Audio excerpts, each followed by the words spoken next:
ngene, tanjake bintang tamune sik. Dek Apri karo Dek Mimin monggo katuran jumeneng terang tak. Yo.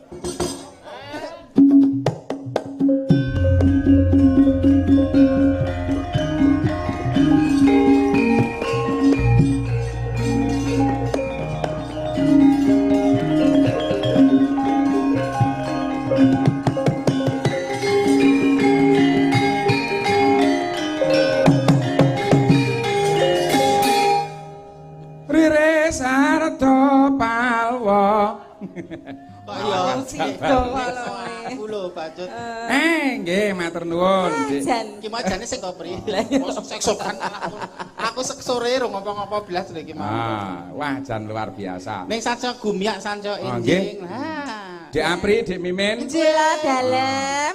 Iki Mas Beyes ya mirsani. Wah, WA Mas Bayu Aji. Oh, nggih. Pak Diki kula sukses nggih Diki Cengele Bayu iki casem. Nggih Mas Bayu matur nuwun sampun mirsani dateng live streaming. Wah jan nek kae dulur kula nang wis kaya wah. Nggih, lajeng dalu Dek Apri kalih Dek Mimin monggo kepareng matur kalih para pepunden ingkang tasih lenggah. Nah. Nyenengke ya lek iki tanggapan ngene iki sing paling dikangeni. Wis meh 2 tahun lho. Lah ya ora iso ngrasa ngantek sak yaene. Biasane dioyak-oyak wektu saiki iso Niki nggo mecut kabeh Pri, nggo mecut nek wingi do paribasan wayangan do sithik Ngresula. Wayangan ra ono sing metuk Ngresula. Terus paribasane rezeki rada disuda Ngresula. Lah kasus wingi kuwi lah do saiki wis ora kena do Ngresula. Nyatane duit dicambuk kabeh ngrasake ra ndek gawean. Wong nyambut gawe iki rekoso ning luwih rekoso nek wong ra nyambut gawe. Rungokno. Mula rungokno para kadang pengrawit. Pengen di bojo ayu ra kelakon, pengen Pak motor ra kelakon, pengen piknik ra kelakon mergo ora nyambut gawe. Sesuk nek ana wong Ngresula mungsuhe aku. Yalah. Kok rasa. Wah. Wis diarti elingke karo Gusti Allah, dielingke karo kahanan kok. Oh, Dek Apri kalih Dek Mimin. Pripun? Nggih, panci kahanan menika kedah mulat sarira ngrasa wani. Nah, tegese kudu introspeksi diri, iki kena kanggo sinau awake dhewe anggone 2 taun iki kena kanggo prihatin. Kudu gelem maca. Mula kadang-kadang pengrawit iki kudu disyukuri. Klebu aku barang iki. Kasinggihan. Sak propirane ya kudu dinyanyi. Mas Petro, menawi kala wau sampun wonten regenerasi sinden lintang lho iki regenerasi wiraswara. Wiraswara. Diaturi munggah menawa adik-adik lintang Kairo pun bubuk dereng. Pun bubuk dereng lah. Pun bubuk dereng. Dereng. Pun bubuk dereng, nek pun bubuk. Wah. Nah, kalih menika wonten anu menapa? Dek Apri. Nggih. Bapak Lurah Pulau Gebang minta gending ilo gondang. Iya. Banyumasan. Wah iki sapa sing iso iki? Elek aku sing ngendang. Sing iso tak kei 200 sih, cash. Soale iki wajibe 400 sih. Jenenge Nggih, nyuwun pangapunten Pak Lurah, mbok menawi saged dipun gantos menika. Sementing mriki sayangku. Lah, oh, ganti Gerajakan Banyuwangi ae. Nah, kersanipun lah Dek Mirza. Dek Mirza monggo. Dek Mirza. Anu digendong Bude apa metu kono le? Malah. Oh metu kono. Kok cah cilik mbek aku ya gila ya. Endah sing wis nalar ngono apa rasa ya jijik nyawang aku iki. Dek aku ki ya menungso Dek ora bangsane gendruwo. Iki ya generasi iki. Ini generasi kesanipun anu wiraswara sok dadi MC kondang. Iki saking Mas Giyanto Bogor katur Kang Mas Purbo Asmoro saking Kengerayi keluarga besar Mbak Promo Rebutanon. Oh nggih, matur nuwun Sanggar Ismaya Jati. Niki adike Dek Lintang Kairo. Jenenge Dek Mirza. Mirza. Dek Mirza badhe bawa menapa? Yen ing Tawang. Yen ing Tawang. Sajake Cek Ayu Bayu ben iki. Tangi turu. Semangat. Aja mbok pangku lho, Pri. Lah nek pripun ta? Cilik engko mbok pangku. Aku nek tangi turu ngono ki nek ngombe teh terus semegrak. Anu mimik piye lho ya. Jenenge ditawani kok. Abrakan nanduk elemu. Apa kan tak tepake aku nek tangi turu kae rung kumpul nyawan mesti ngombe teh anget apa kopi anget. Lagi nek mbok menawa urung anu lho. Pripun Dik? Mimik nggih. Mbok mboten. Kaya mudeng nek iki ger gombal. Mangga. Ya ning tawang mesti suarane apik kono. Dek Lintang ya ditimbali ibuke. Yen Segini, Dek. Ya ning tawang ana lintang. wah, tepuk tangan. Jan. Cah ayu aku ngenten ni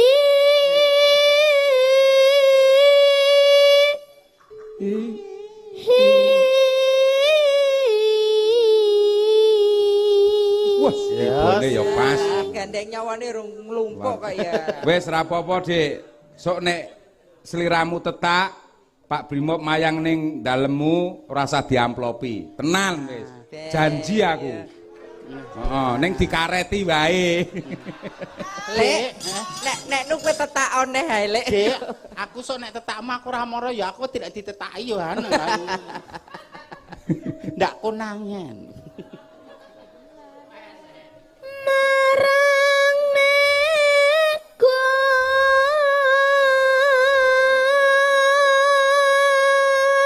Enga.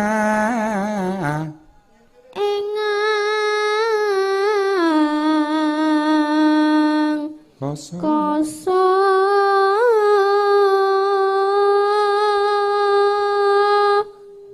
Luar biasa.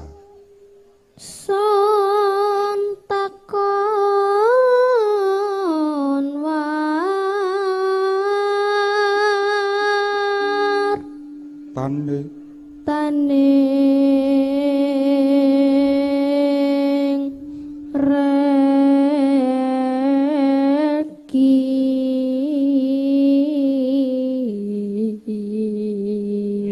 Dek Mirza kelas pinten? kelas 3 Kelas 3 wis.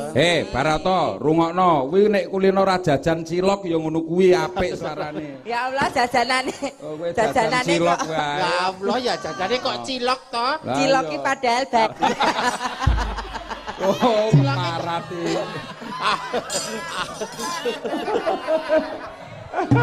Apri kok jenenge ala-ala. Weh. Cireng, cirok itu gare cireng iki lho. Nek cireng apa nek Kireng apa?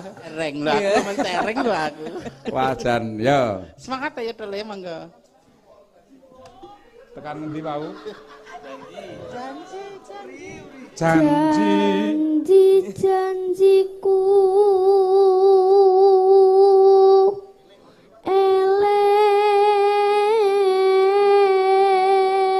eleng sumadot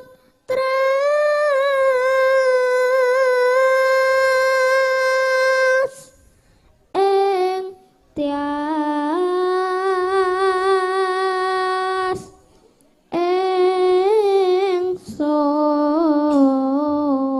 ingsun. Wah, jan luar biasa.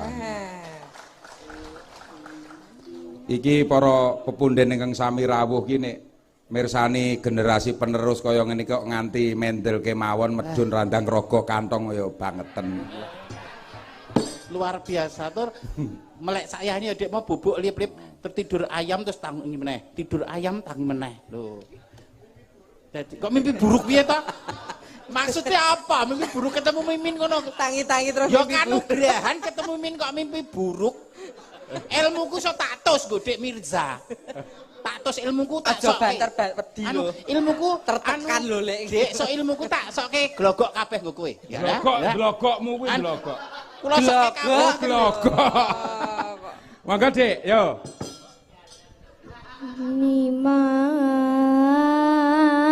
Nimas Ingsun. ingsun ingsun prasopo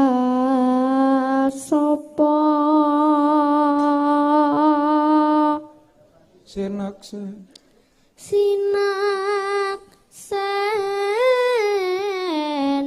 nan bumi langit.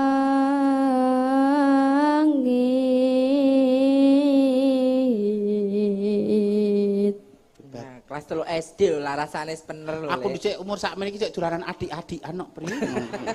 Jenenge wong beda-beda, wong wedok karo wong lanang ya nek sepak bola, apa men ekstrakurikuler saiki sekolah daring. Aku dhisik adik-adikan nok mang.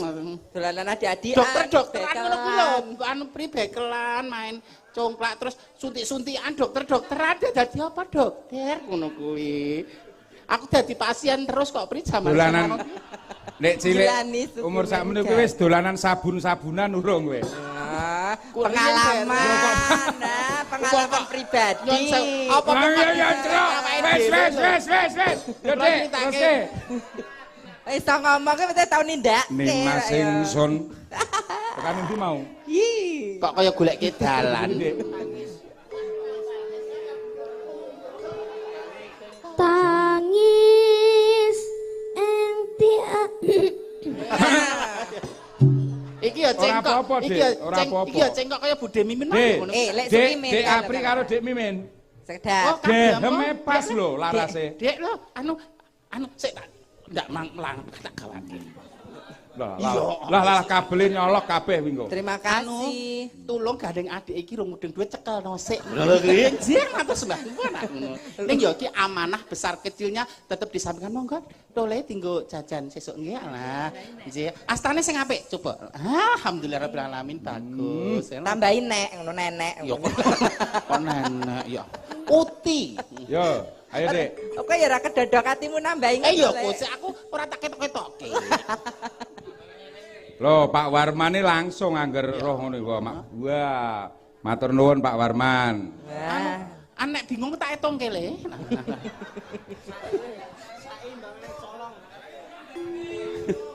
Dalange nyo. Dalange apa ya gedodok atine. Rek melas menis tak cepaki kok, ya iya. Sok matur Bapak sunate kondang cepet. Ya. Selarge apa? Ya. Nenek, Anu, le men kowe fokus nyuara tak gaweke jadi. Tangis sing ayo tekan ngendi mau Le? Yo. tangis entias bahasa disawer pas ngenteni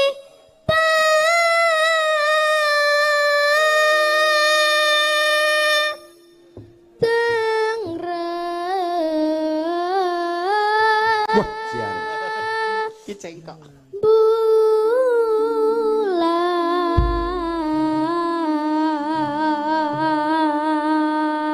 Tepuk tangan kagem Tepuk tangan Dinda. kagem Dinda. sing bawa adine langgame Mbak Yuni.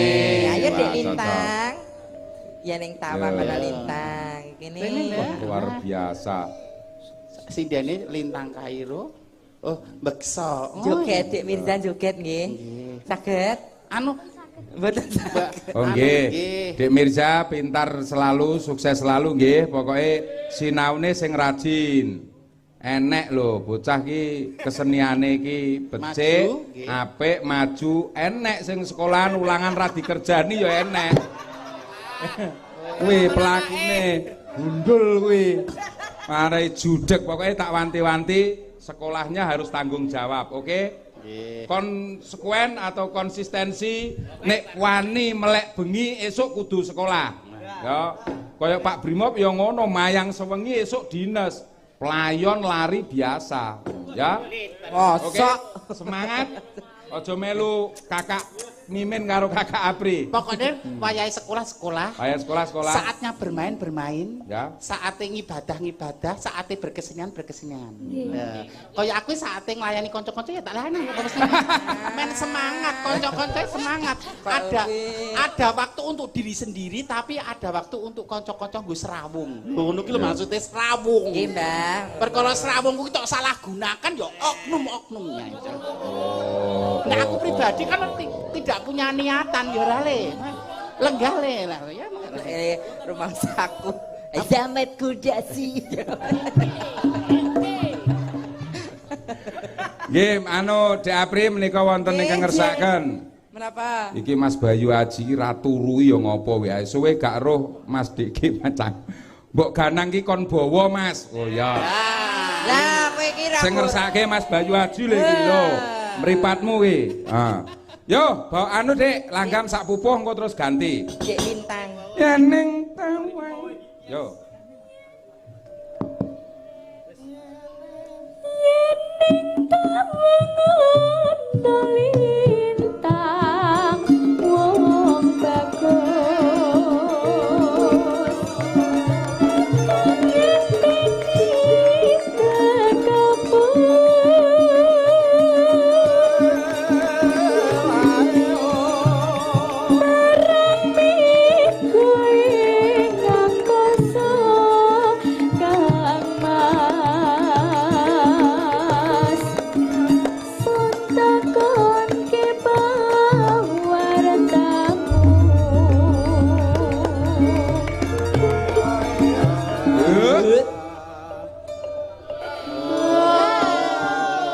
dibablaske sragenan apa ngoten? Oh nggih. Ah, monggo nderek mawon nggih. Dicucukke kalkule nyubal bokong iki lho, Pri. Mosok wis bal bokong ora cedit-cedit ya piye maneh. Janji aku eling wong bagus semangat rasan ning ati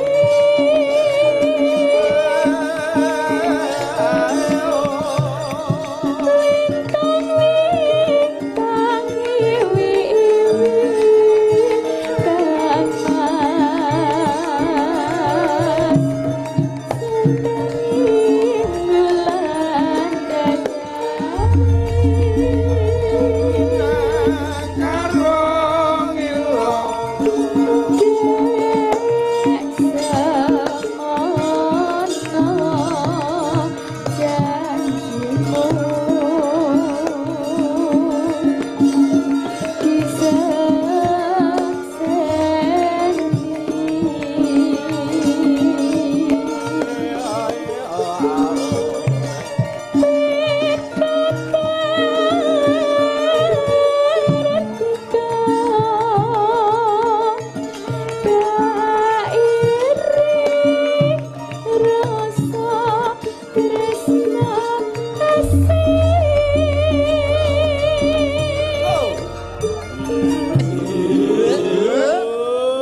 Menika wonten ingkang ngersake eling-eling Banyumasan, Mbak. Menapa Dik Apri kali Dik Mimin saged? Kowe Pri? Sora. Kowe ae. Nggih sindene kata niku tanjake. No Mbak Nova ya. Nggih no. Oh, Mbak Nova no. Pisankah eling-eling Banyumasan menika Pak Lurah pokoke sing ngersake soale. Yo. Yo. Menika saking Pak Lurah Pulau Gebang minta gending eling-eling Banyumasan. Sing lengger mengke Dik Retno. Oke. Sing anu sing nembang Mbak Nova, sing lengger Nduk Retno, aku sing nyetrum. Kok nyetrumi maksudnya apa? Lah sing kira setrume piye? Pak Gleran iki kok ngene setrume bleret piye? Langsung mawon nggih. Ala bawa ya? Monggo, nderek. Langsung mawon pun jam 3:30 tok nggih. Anu April mbeksa nduk gage anu Mbak Nova. Saking T Subagio KPWS nyuwun bawa Asmarandana Semarang kunjuk Bapak Insinyur Haji Tumiyono. Nggih. Nyuwun pangapunten nggih Bapak menika wedalipun anu benjang menawi ringgitan malih. Mangke dalang Sri Kuncoro pentas malih tanggal 4 November. Nah. Ya. Lokasine wonten MTU mriki lah ajeng pundi melih menika anu lurahe ya didik wong kula melu didik. Mosok gara-gara yane saprampung Pri ya kose kringete rumah. Jare rampung setengah papa. Iya, heeh tenang wae ayo to. Rasane ak dhewe iki yane laris-larise ya. Oh, iki special edition iki kanggo sliramu. Tur aku nek nyambut gawe nek kringet kurung metu sak grontol-grontol ngono nampa kayane wegah kok. Lah iya. Mampira ning omah tak gawe gawean rasa. Apa? Ya. Halo, mancing-mancing. Maksudnya kan mijeti sampean nyun sewu nggih kok apa kok le arahe runut terus. Lho lagi sedelok wis entuk orderan anyar lho. Apa tanggal 4 iki mau. Tanggal 4 kok dadakan iki mau ya. Sedaya nderek nggih. Tapi bohong. Tanggal sekawan menika dalam rangka ulang tahun Paguyuban Pedagang Bakso Senusantara. Lakone sesaji Raja Soya. Dhewe nek ra katut lho Lek. Nusul. Engko tak nges-ngemes tenang wae wis to. Monggo Dik Nova. Nggih. Oke.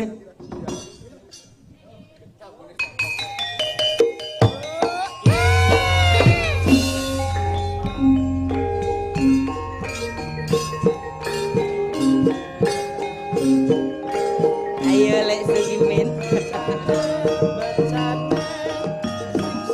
Batur Bapak Teguh Cokro 150 hoka hoka.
Supaya ku pada eling marang tembung ketelur tegese sapisan tata krama pindone kowe tepan kaping telu kowe tepas lirah iku siswa sing ulama.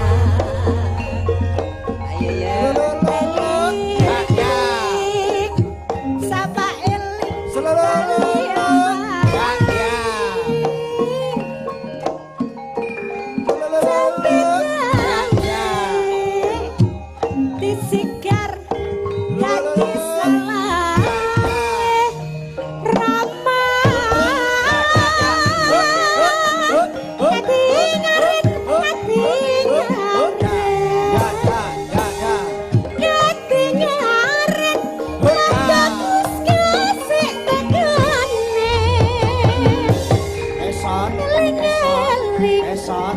sapa eling bali amani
biasa Dek Nova. Dek Apri. Menika sampun tabuh pinten? Nembe jam 12. Oke. Sugeng dalu Ki Dalang Brimo mau singgol-singgol kanca-kanca sedulur-sedulur lan tim moderator live streaming di channel-channel DLI channel Dalang anu Ki Dwija Laras Indonesia. Request Gerajakan Banyuwangi. Asyuk. Matur Mbah nuwun saking kula Mama Arya Sena PWKD. Wah, PWN City. Iki nek Gerajakan Banyuwangi iki 5 menit enak ya. Ada dari Banyuwangi. Mbak Cindy Purbawati. Nah, yo. Wis ora apa-apa pisan kas. Kok mung pisan kas to? Lah iya. Lah maremu ping pira? Sur rambut gawe kok dang pleren lho ya. Pisane wis keder kok. Iya. Sik kurang ya. Nika wae eling-eling Banyumasan katur panjenenganipun Bapak Lurah Pulau Gebang. Matur nuwun kalih Pak D Yamin. Wah. Pak Yamin ndang didilke wayangan ning Lampung. Ora usah larang-larang tak obral kok ki kok. Suwe ra mayang kok. Yo. Monggo Mas. Monggo Mas. Lanjut. Yo. Katur Bapak Yoga Mandira.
Mas Maman monggo.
biasa tepuk tangan buat Dik Cindy. Kripik gedang, kripik tela, watone rata ya, Truk. Pun ta niki? Nggih. Dik Apri. Saya wengi, saya esuk engko ndak keladuk ora becik. Menika para pepundhen tasih kepareng lenggah panjenengane Bapak Yoga Mandira. Nggih. Kalih Gustri, kalih Kiyaine Semar Cilengsi, Pak Budi, terus tasih Pak Suradi. Bapak Teguh tasih lenggah no sampun kondur. Kondur. Nah, monggo menika menawi badhe matur menapa panjenengan pamitan ngatos-atos benjang kondur wonten Solo. Ya ta? Ah mulih le. Nggih. Matur sembah nuwun. Nggih, Japri matur nuwun. Nggih, Pak Haji Sumiono. Nggih. Pak De Parno, Mbah Parno matur sembah nuwun, midodo makmur sansaya ngrembaka lan sukses selalu. Amin. Wonten lepatipun pangapunten satu pesan dari kami, tetap cintai seni dan budaya, jauhi narkoba dan dekat. Sampun. Semanten ugi kula nyuwun Adi Agung Pangaksami anggenipun kula gladen sakanca menawi wonten klenta-klentune ngatur nyuwun pangaksami. Kuncara nada nyuwun pamit ugi nerusake lagu yo.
Goncang kancing langit klop-klop katon lir kencanging alis resang meweh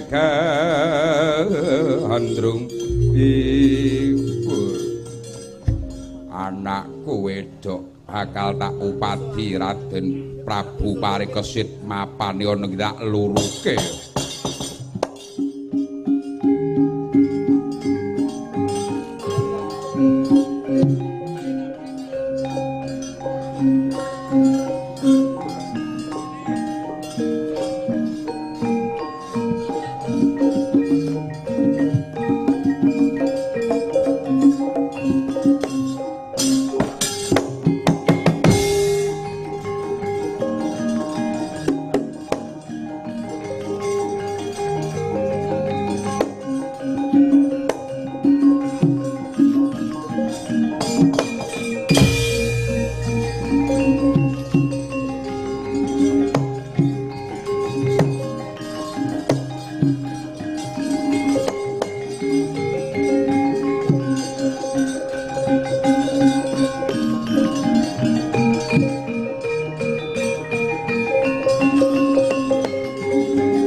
Ganjing langit flop-flop katon kencanging alis resang meweh gandrung Gus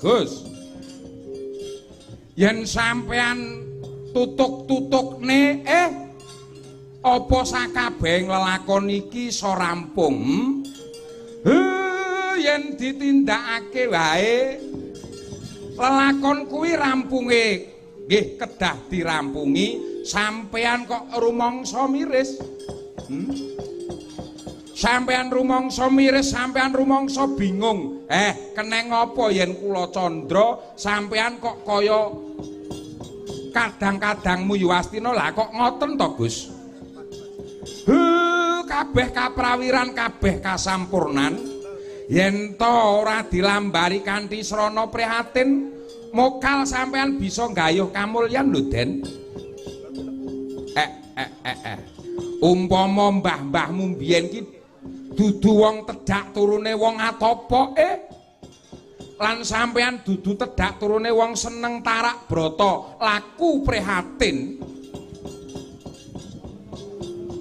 tedhak turune wong seneng tarak brata tak kira sampean mokal sampean mokal tangeh bisane kelakon jumeneng ana ing negara Yuwastina lho Gus.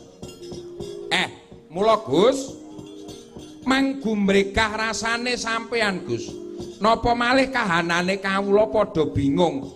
Nek sampean ora gumregah banjur ngendi papan dununge dadi Nalendra lho. Yen sampean meneng wae lakon ora bakal rampung lho Gus. Kyai Semar Badranaya. Kula Den. Ya kabeh dicandhek luwih dhisik kae kok ana dayoh. Mara coba sawetara ana ing mburi iki Kakang Semar Badranaya.